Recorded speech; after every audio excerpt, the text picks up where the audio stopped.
नमस्कार मित्रों, स्वागत है आपका योर करियर की में। हमें आशा ही नहीं बल्कि पूर्ण विश्वास है कि आप सभी स्वस्थ होंगे, अच्छे होंगे और शारीरिक रूप से, मानसिक रूप से भी। हमारी भी ईश्वर से, उस असीम शक्ति से यही प्रार्थना रहती है, इस वक्त भी है कि सर्वे भवन्तु सुखिनः, सर्वे सन्तु निरामयाः। अगर हम तन मन से स्वस्थ हैं, आप जानते भी होंगे कि प्लेटो का कथन है, स्वस्थ शरीर में ही स्वस्थ मन का निवास होता है। तो मन के हारे हार है, मन के जीते जीत। पर ब्रह्म को पाइए मन ही के प्रति। तो आप लोग तन मन से स्वस्थ हों, यही हमारी पुनः एक बार ईश्वर से प्रार्थना है। आइए आज के प्रकरण को शुरू करते हैं। पिछले वीडियो में आपने देखा कि संप्रेषण दो प्रकार के। वैसे तो हायर लेवल पर संप्रेषण के कई प्रकार हैं, लेकिन शिक्षक परीक्षाओं के संदर्भ में अगर बात किया जाए तो एक संख्या के आधार पर क्वेश्चन बन रहा है, जिसको आपने देखा पिछले वीडियो में कि व्यक्तिगत और सामूहिक, उसके गुण दोषों की चर्चा की जा चुकी है। आज प्रस्तुतिकरण के माध्यम के आधार पर संप्रेषण के प्रकार को देखा जाए तो आइए शुरू करते हैं आज का प्रकरण। संप्रेषण के आधार पर, प्रस्तुतिकरण के माध्यम के आधार पर संप्रेषण को दो भागों में डिवाइड किया गया है। एक आपका है शाब्दिक संप्रेषण और दूसरा अशाब्दिक संप्रेषण।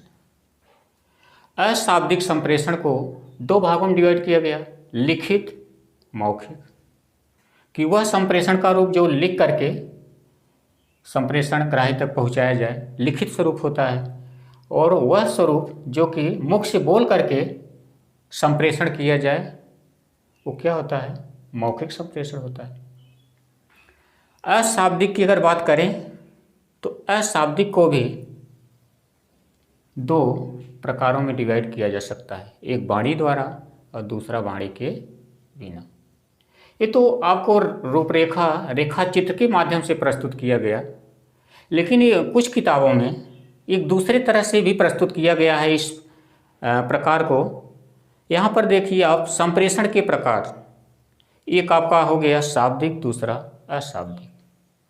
यहाँ पर वाणी द्वारा संप्रेषण, जब अशाब्दिक की बात आप करते हैं तो जब वाणी और वाणी के बिना संप्रेषण को आप थोड़ा डीपली इसको अध्ययन करते हैं, तब वहाँ पर ये जो कॉलम बना हुआ है, ये आपके लिए बहुत बेटर होगा परीक्षा के दृष्टिकोण से।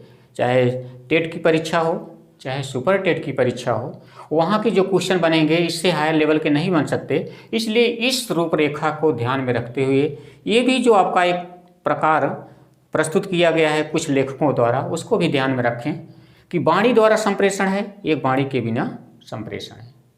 अब इसमें आइए देखते हैं कि वाणी द्वारा संप्रेषण को मौखिक, यहाँ आप देख रहे हैं शाब्दिक को मौखिक मिलाया गया है, वाणी द्वारा संप्रेषण को अशाब्दिक मिलाया गया है, लेकिन दोनों को एक साथ यहाँ प्रस्तुत करने का प्रयास किया गया है इस सारणी में कि शाब्दिक और वाणी द्वारा, जबकि शाब्दिक यहाँ पर है, वाणी द्वारा अशाब्दिक में। दूसरी वाणी के बिना संप्रेषण, तो वाणी के बिना संप्रेषण यहाँ पर लिखित आप देख रहे हैं शाब्दिक में है, तो शाब्दिक यहाँ पर मिल रहा है, शाब्दिक में लिखित यहाँ पर आपका मिल रहा है। लेकिन जो अशाब्दिक है, वाणी के बिना संप्रेषण, इसका भी एक काइंड यहाँ पर सम्मिलित किया गया। इन दोनों में जो डिफरेंस है कि जो प्रकार को प्रस्तुत करने का अलग अलग तरीका लेखकों का है, उसको समझने के लिए आइए कुछ क्वेश्चन देखें, तब शायद आपको और स्पष्ट हो कि आखिर दोनों तरीके क्या डिफरेंस करते हैं, क्या अच्छाइयाँ हैं दोनों में। तो पहला क्वेश्चन आप देखें, वाणी द्वारा संप्रेषण है, वाणी द्वारा संप्रेषण है। पहला ऑप्शन दिया है मौखिक व चक्षु संपर्क। अब इसमें आप खोजें अगर इस तालिका में, तो यहाँ पर आपको मिलता है मौखिक व चक्षु संपर्क। मौखिक कहाँ मिल रहा है आपको? मौखिक मिल रहा है शाब्दिक में।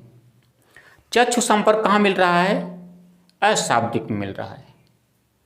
तो ये क्वेश्चन हुआ पहला विकल्प, मौखिक व चक्षु संपर्क वाणी द्वारा संप्रेषण है। तो कौन सा विकल्प सही होगा? बी आप देखिए, मौखिक व स्पर्श। मौखिक आपका कहाँ है? शाब्दिक में। स्पर्श कहाँ है? स्पर्श आपका है अशाब्दिक में। तीसरा विकल्प सी आप देखें, हाँ मतलब बी हो गया। इसके बाद यहाँ पर आपका सी रहेगा। सी विकल्प आप देखें कि यहाँ पर सीटी बजाना, मुख से सीटी बजाना। तो मुख से सीटी बजाना कहाँ पर है? वाणी द्वारा संप्रेषण में सीटी बजाना है, अशाब्दिक में आ रहा है। अगर यहाँ पर सीटी बजाने के साथ साथ अगर दे एक विकल्प और अगर देने की संभावना थी, मुस्कुराना। तो अगर मुस्कुराना दे दिया होता तो मुस्कुराना आपका आ जाएगा अशाब्दिक में।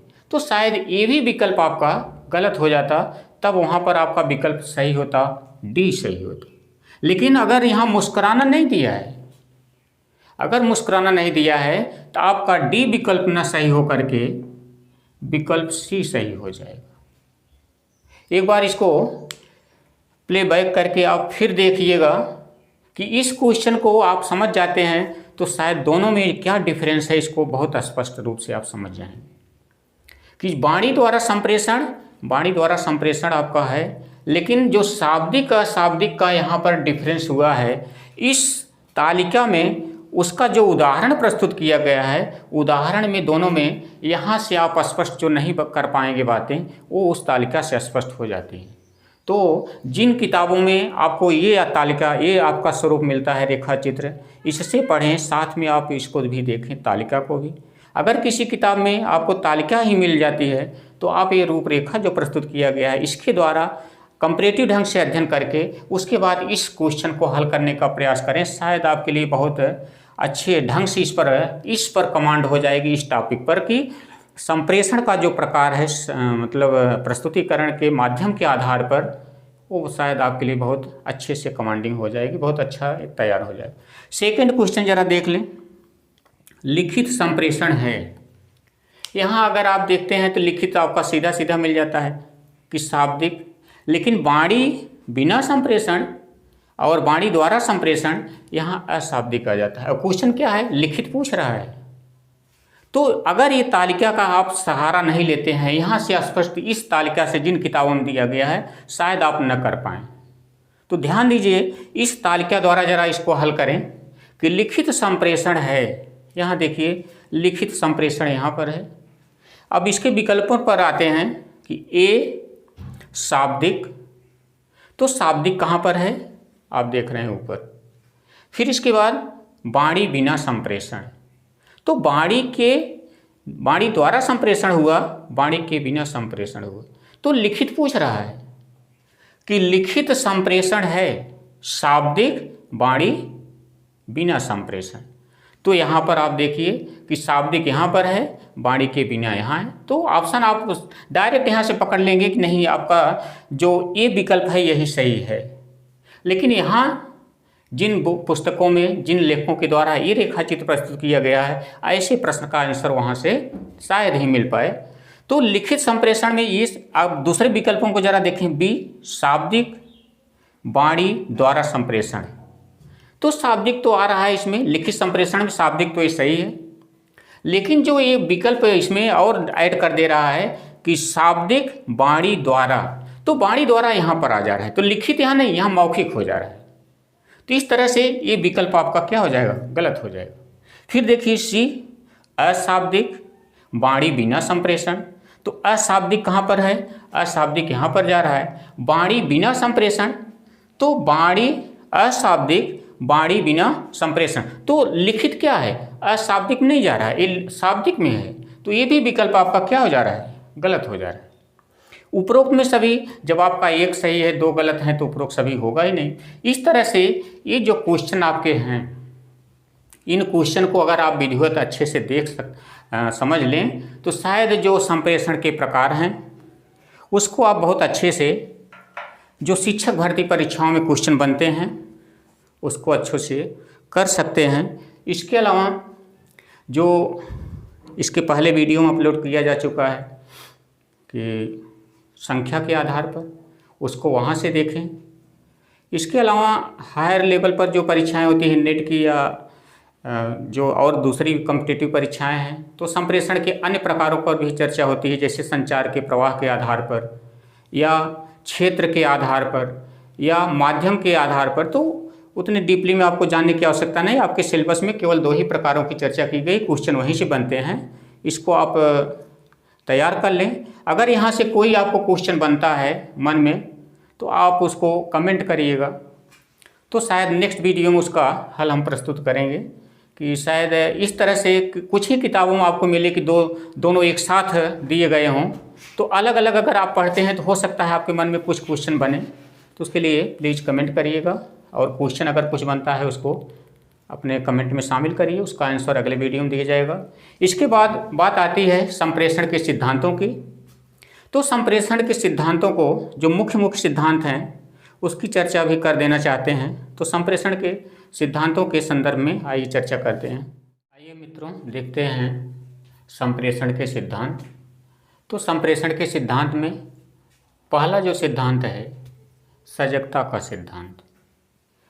आप लोग पिछले वीडियो में देखे होंगे तो पता होगा कि सिद्धांत से क्या तात्पर्य। सिद्धांत का अर्थ है 2 संप्रत्ययों के संदर्भ में किया गया कथन। तो यहाँ संप्रेषण के संदर्भ में आप जानते हैं कि संप्रेषण की विशेषता में संप्रेषण की प्रक्रिया कैसी है, द्विमार्गीय है। एक संप्रेषण कर्ता होता है और दूसरा संप्रेषण ग्राही होता है। तो संप्रेषण ग्राही और संप्रेषण कर्ता, ये 2 क्या हो गए, संप्रत्यय हो गए। इन संप्रत्ययों के संदर्भ में कुछ सिद्धांत कथन किए गए, उन्हीं सिद्धांतों की चर्चा करेंगे। तो पहला जो सिद्धांत है, सजगता का सिद्धांत, प्रिंसिपल ऑफ एक्टिवनेस। इसको किसी बुक में किसी राइटर ने लिखा है तत्परता का सिद्धांत। तो तत्परता से तात्पर्य है कि जब संप्रेषण प्रक्रिया चल रही है तो उस समय संप्रेषण कर्ता और संप्रेषण ग्राही दोनों को क्या होना चाहिए, सजग होना चाहिए, एक्टिव होना चाहिए, तत्पर होना चाहिए। नहीं तो बहुत बार होता है, जैसे इस समय अगर आपको संप्रेषण के सिद्धांत बताया जा रहा है, अगर आप ध्यान न दें तो शायद बहुत सी बातें आपके मस्तिष्क में कंपटीशन के समय नहीं आ सकती। तो जितने सजगता से आप इसको इस समय ध्यान दे करके समझेंगे, हो सकता है कंपटीशन के समय कोई भी क्वेश्चन आता है वहाँ आप बहुत अच्छे से कर ले जाएं। तो सजगता, एक्टिवनेस, पहला सिद्धांत। दूसरा जो सिद्धांत है, योग्यता का सिद्धांत। योग्यता से क्या तात्पर्य है कि जब संप्रेषण कर्ता कोई संप्रेषण कार्य कर रहा है, कोई संदेश भेज रहा है, किसको, संप्रेषण ग्राही, तो संप्रेषण ग्राही क्या हो, योग्य हो। योग्य का मतलब जैसे क्लास 2 का बच्चा है और आप उसको गुणा भाग या कुछ भी पढ़ा रहे हैं, तो उसके मानसिक लेवल को आपको समझना होगा कि इस स्तर पर बच्चा क्या समझ सकता है, क्या नहीं समझ सकता है। तो योग्यता को उसको ध्यान में रखते हुए अगर आप संप्रेषण करेंगे तो शायद संप्रेषण बहुत अच्छा होगा।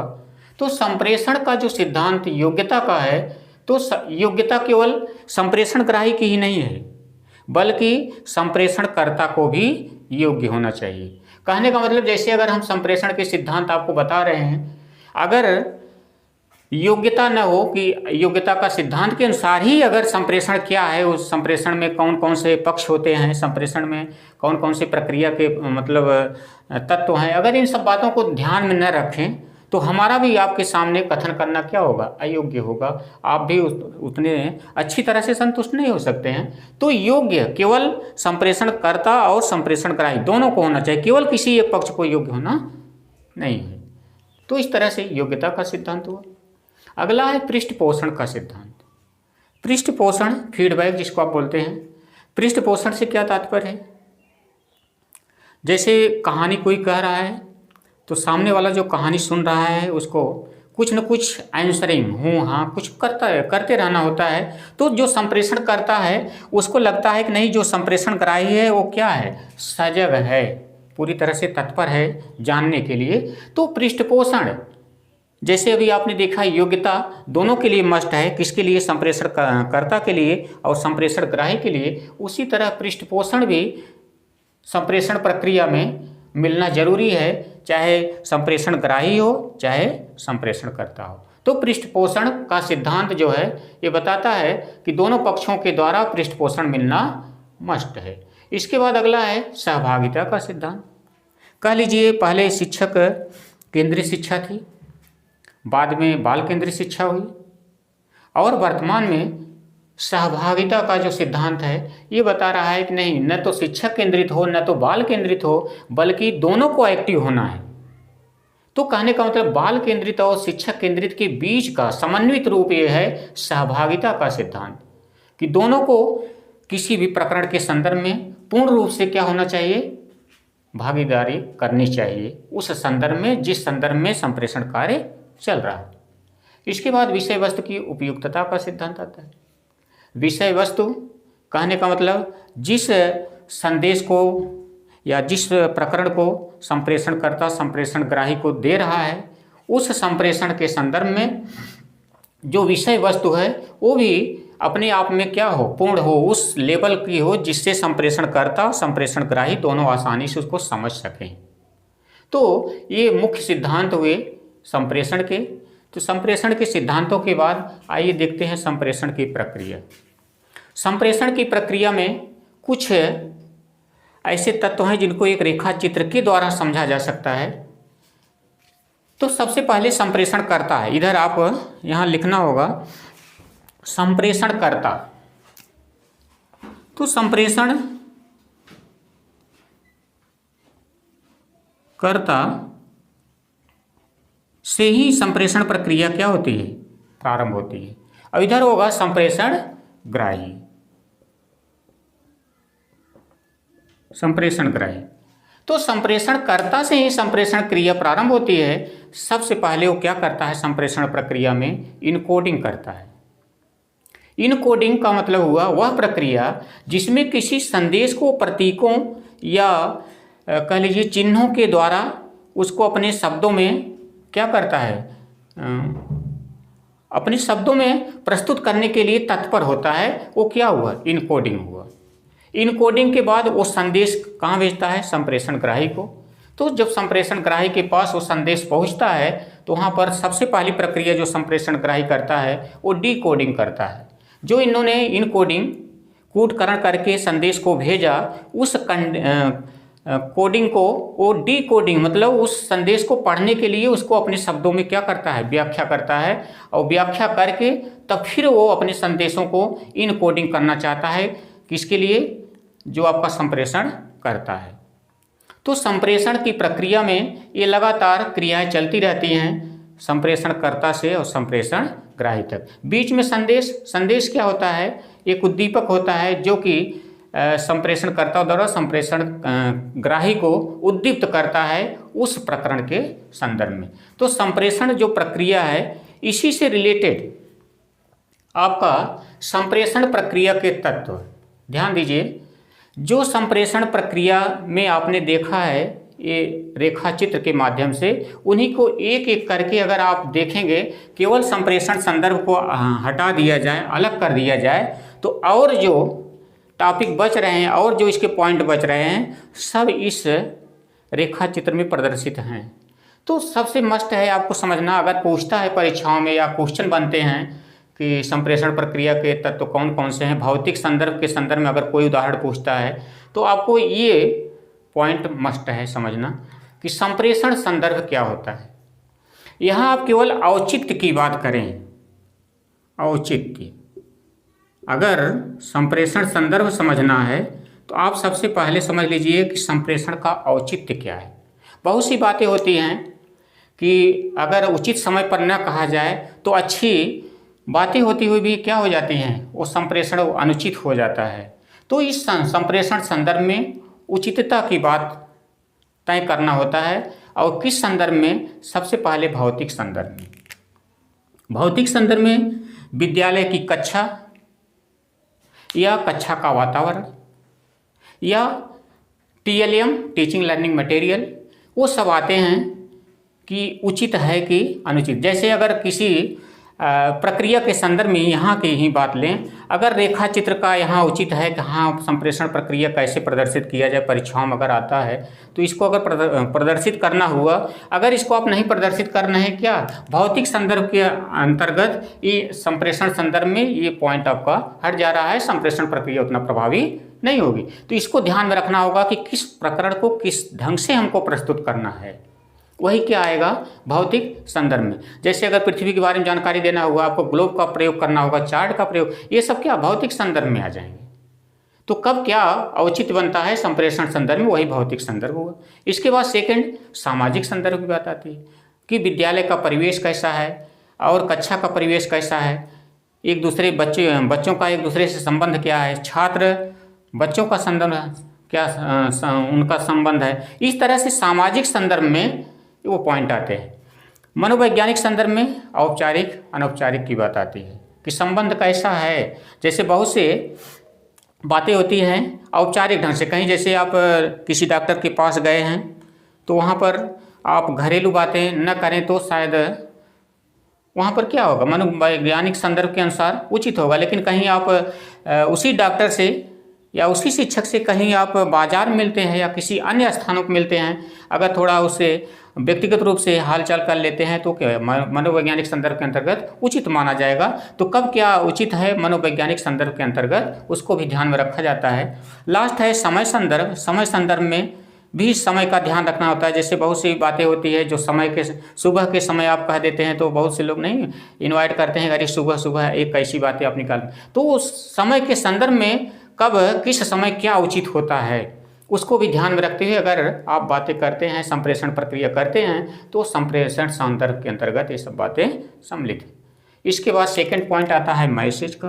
आप मैसेज यहाँ संदेश देख ही रहे हैं, जब इनके इनकोडिंग प्रक्रिया होती है तो उसके बाद संदेश भेजा जाता है और फिर वो डिकोडिंग करता है, व्याख्या करके उसको समझता है, फिर इनकोडिंग करता है संप्रेषण ग्राही और संदेश को भेजता है। तो संदेश क्या होता है, एक उद्दीपक होता है जो कि संप्रेषण ग्राही संप्रेषणकर्ता के बीच में आदान प्रदान होता रहता है। इसके बाद संप्रेषण का माध्यम। तो संप्रेषण का माध्यम जैसे किस माध्यम से आप कर रहे हैं, रेडियो, टेलीविज़न, फोन, डायरेक्ट जैसे मौखिक रूप से, तो ये सब भी बातें संप्रेषण प्रक्रिया के अंतर्गत सम्मिलित हैं। इनकोडिंग वह प्रक्रिया है, यहाँ पर आप देख रहे हैं इनकोडिंग से क्या तात्पर्य। इनकोडिंग वह प्रक्रिया है जिसमें संप्रेषणकर्ता किसी भी संदेश को अपने शब्दों में उसको प्रतीकों चिन्हों में व्यक्त करने का प्रयास करता है। और डिकोडिंग वह प्रक्रिया होती है जिसमें संप्रेषण ग्राही उस संदेश को अपने शब्दों में उसको समझने का प्रयास करता है। तो इनकोडिंग और डिकोडिंग ये भी इसके महत्वपूर्ण तत्व हैं। लास्ट अभी जो 6 है पृष्ठपोषण। पृष्ठपोषण क्या होता है, वह प्रत्युत्तर होता है जो संप्रेषण ग्राही संप्रेषणकर्ता से प्राप्त करने के बाद संदेश के रूप में प्रेषित करता है, वो पृष्ठपोषण होता है। तो संप्रेषण प्रक्रिया में जब ये चक्र चलता है, जरूरी नहीं एक संप्रेषण करता, एक बार अगर चक्र प्रारंभ हो गया तो संप्रेषण ग्राही भी पृष्ठपोषण देता है और संप्रेषण करता भी, ये लगातार प्रक्रियाएं चलती रहती हैं। तो पृष्ठपोषण भी एक आवश्यक तत्व इसका है। और पृष्ठपोषण आप देखें हैं सिद्धांत में कि पृष्ठपोषण मस्ट होता है, बिना पृष्ठपोषण के अभाव में संप्रेषण प्रक्रिया उतनी प्रभावी नहीं होती है। और दो जो इसके तत्व हैं संप्रेषणकर्ता संप्रेषणग्राही, इसको तो आप देख ही रहे हैं कि जो यहाँ पर 2 गोले बने हुए हैं, एक तरफ क्या है संप्रेषण करता है, दूसरी तरफ क्या है संप्रेषण ग्राही है। तो संप्रेषण प्रक्रिया में संप्रेषण ग्राही और संप्रेषण करता ये भी आवश्यक तत्व हैं। तो अगर संप्रेषण प्रक्रिया में तत्वों से कोई प्रश्न बनता है तो इन्हीं संदर्भ में बनेगा। संप्रेषण प्रक्रिया से भी अगर कोई क्वेश्चन बनता है, इसको अगर रेखा चित्र को आपको ध्यान में रहेगा तो शायद कोई क्वेश्चन नहीं छूटेगा। इसके अलावा संप्रेषण के सिद्धांत से अगर कोई क्वेश्चन बनता है तो अगर इन सिद्धांतों को आप, इसके अलावा भी और बहुत से सिद्धांत हैं, उनको भी आप अगर अलग से क्वेश्चन में सम्मिलित करेंगे, अगर जो न समझ में आएगा उसको कमेंट करिएगा। इसके बाद संप्रेषण चैप्टर से संबंधित प्रश्नों को सम्मिलित करने का प्रयास कर रहे हैं। जो भी क्वेश्चन आपको उसमें न समझ में आए उसको आप कमेंट करिएगा। आइए देखते हैं प्रश्नों को। आइए मित्रों देखते हैं क्वेश्चन को। संप्रेषण से संबंधित जो क्वेश्चन महत्वपूर्ण है, पहला क्वेश्चन आपका है शिक्षण प्रक्रिया में समाहित प्रक्रियाएं हैं। शिक्षण प्रक्रिया से संबंधित है, तो शिक्षण प्रक्रिया में कौन कौन सी प्रक्रियाएं समाहित हैं? इसमें ऑप्शन ए 2, 4, 3 और लास्ट ऑप्शन डी आपका है 5। तो इसमें विकल्प ए सही होगा। 2 प्रक्रियाएं सम्मिलित, कौन कौन सी? शिक्षण और अधिगम। जैसा कि आप जानते हैं डीएलएड में जो फर्स्ट पेपर है उसका नाम भी क्या है? शिक्षण अधिगम के सिद्धांत। तो शिक्षण और अधिगम यही 2 प्रक्रियाएं किसमें सम्मिलित हैं? शिक्षण प्रक्रिया में। दूसरा क्वेश्चन आपका है लोकतंत्रात्मक शिक्षण में प्रमुख स्थान होता है। शिक्षण के संदर्भ में जब चर्चा हो रही थी, आपने शासन के आधार पर शिक्षण को 3 भागों में डिवाइड किया। पहला एक तंत्रात्मक, दूसरा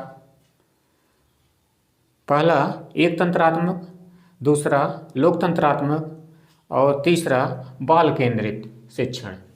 तो एक तंत्रात्मक जो बाल केंद्रित शिक्षण है उसी को आप बोलते हैं हस्तक्षेप रहित शिक्षण, जो कि पाठ्य वस्तु पर आधारित होता है। तो कहने का मतलब जो लोकतंत्रात्मक शिक्षण है यही सबसे उत्तम शिक्षण माना जाता है।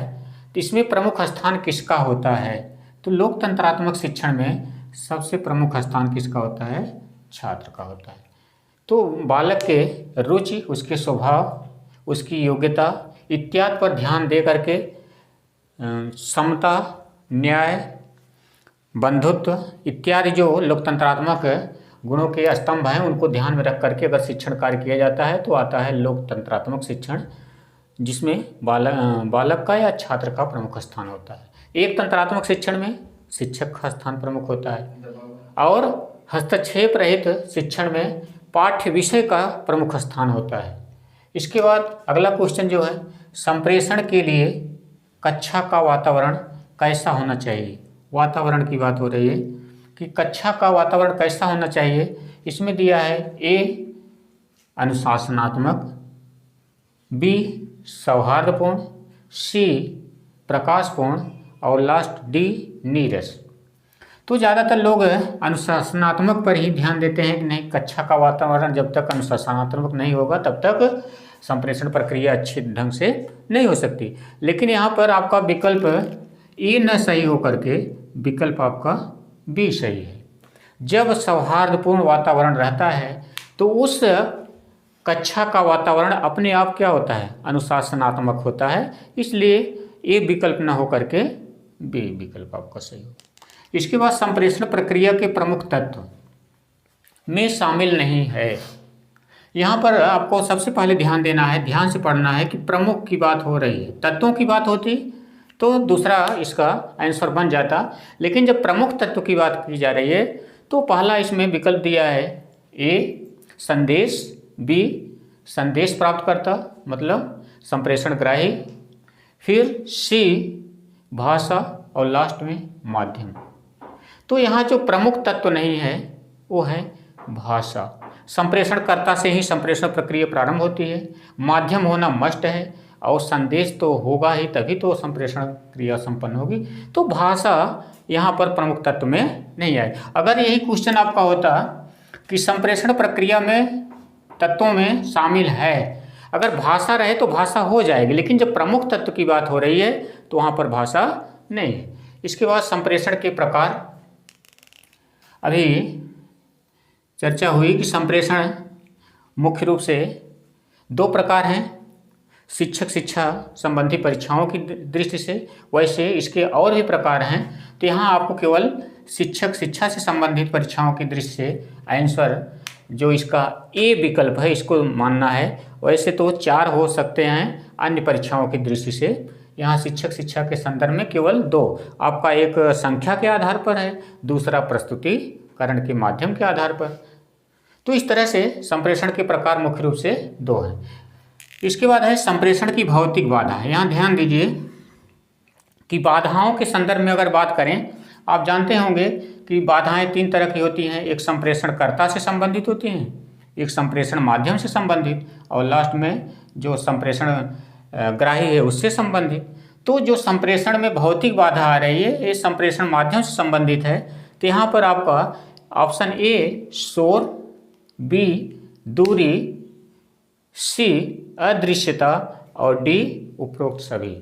तो यहाँ पर भौतिक बाधा की बात हो रही है, तो यहाँ पर भौतिक बाधा है, यहाँ पर आपका क्या होगा, अदृश्यता। अगर अदृश्यता की बात करें, प्रमुख अगर बात यहाँ पर संप्रेषण की प्रमुख भौतिक बाधा है तो अदृश्यता होती, लेकिन जब भौतिक बाधा की बात हो रही है ए बी सी मतलब उपरोक्त सभी हो सकता है, होगा इसका ऑप्शन कौन सा सही होगा, डी ऑप्शन सही होगा।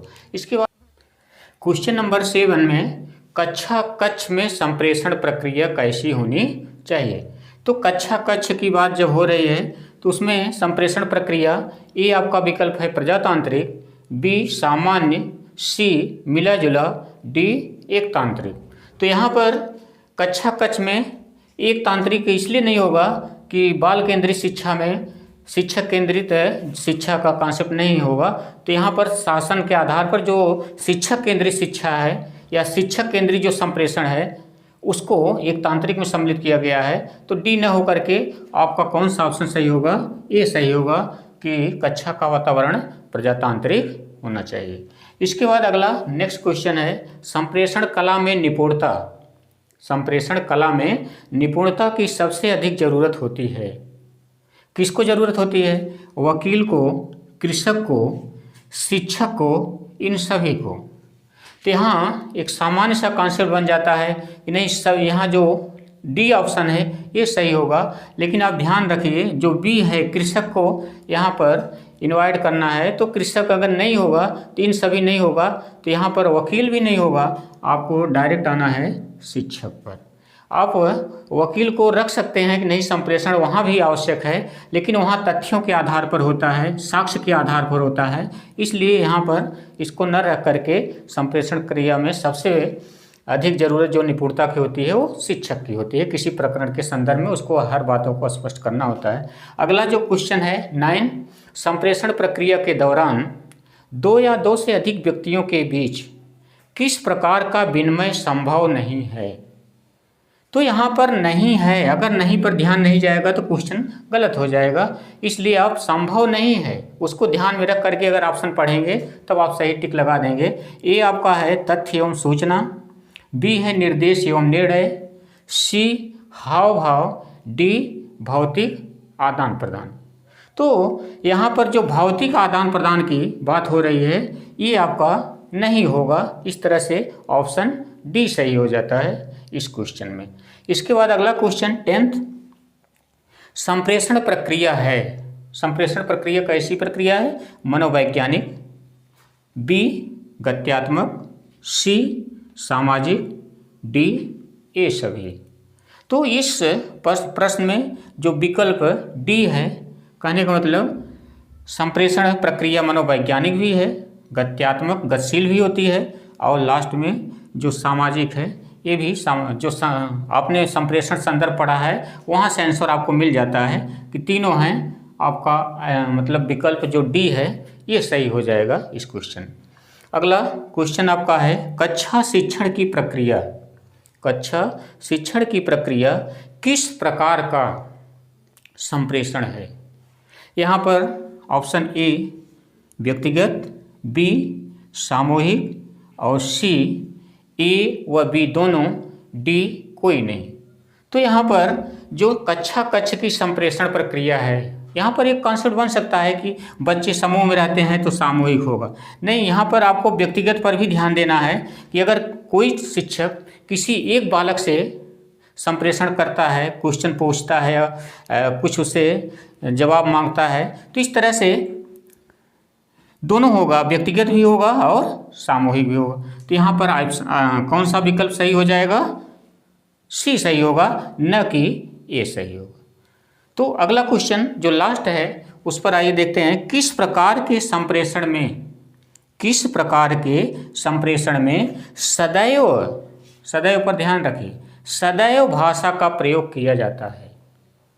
ए शाब्दिक संप्रेषण में, बी अशाब्दिक संप्रेषण में, सी विकल्प ए व बी दोनों, डी दोनों में से कोई नहीं। तो यहाँ पर सदैव को ध्यान में रखें तो आपका ऑप्शन ए सही हो जाता है कि शाब्दिक संप्रेषण में सदैव भाषा का प्रयोग किया जाता है। तो ये महत्वपूर्ण क्वेश्चन थे संप्रेषण के संदर्भ में। नेक्स्ट वीडियो में आपको संप्रेषण के सिद्धांत और संप्रेषण के सूत्रों के संदर्भ में चर्चा की जाएगी। तब तक के लिए नमस्कार।